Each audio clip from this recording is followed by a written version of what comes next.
And for the last part of the video, I'm going to do a quick condition report for you. So here on the edge of the bumper, we do have a gash here. And then on the edge of the fender here, you have a little scuff, as well as one here in the plastic. Here on the lower trim, you do have a scuff here in the plastic. Might be really hard to see, but there's a small graze here. It does not look like it went through the paint. And then you do have a couple little door chips here.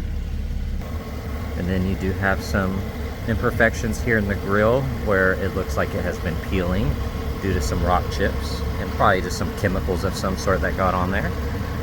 And the same with some of the letters, the R and a little bit here on the E. And then you do have some little rock chips here and there throughout the hood and the front bumper, but nothing that's really standing out much. So if you have any other questions, give us a shout at Exotic Motorsports of Oklahoma, and I'll put the link down in the description. Thanks guys, and have a good one.